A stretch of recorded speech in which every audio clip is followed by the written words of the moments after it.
আজকে আমরা একটি গুরুত্বপূর্ণ বিষয় সম্পর্কে জানব।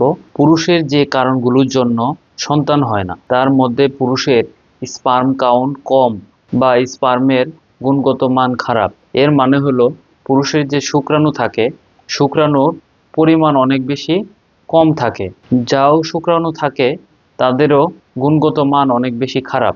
সেই কারণে সেই পুরুষ সন্তান জন্মদানের ব্যর্থ হতে পারেন। পুরুষের হরমোনজনিত সমস্যার জন্য বাচ্চা হতে সমস্যা তৈরি হয়। এর মানে হলো পুরুষের যে টেস্টোস্টেরন হরমোন থাকে, যাদের হরমোন লেভেল অনেক বেশি কম থাকে, তাদের যৌন আকাঙ্ক্ষা, যৌন চাহিদা অনেক বেশি কমে যায়। ফলে তার সন্তান জন্ম দেওয়ার ক্ষমতা অনেক বেশি কমে যায়। যে সকল পুরুষের টেস্টিকুলার সমস্যা বা ইনফেকশন রয়েছে, তাদের এই সমস্যার জন্য সঠিকভাবে শুক্রাণু তৈরি হতে পারে না। অনেক ক্ষেত্রে দেখা যায় যে শুক্রাণু তৈরি হচ্ছে বা টেস্টিকুলারে ইনফেকশন বা সমস্যার জন্য সেই শুক্রাণুটা নারীর জরায়ুতে পাস হতে পারে না, তার নালীতে কোনো বাধাগ্রস্ত থাকে। তার ফলে কিন্তু পুরুষ সন্তান জন্মদানের ব্যর্থ হবে। যে সকল পুরুষ অতিরিক্ত ধূমপান, মাদক সেবন গ্রহণ করে, তাদের শুক্রাণুর মাত্রা অনেক কম থাকে এবং থাকলেও গুণগত মান অনেক খারাপ হয়ে যায়। এর ফলে সন্তান জন্ম দিতে ব্যর্থ হয়।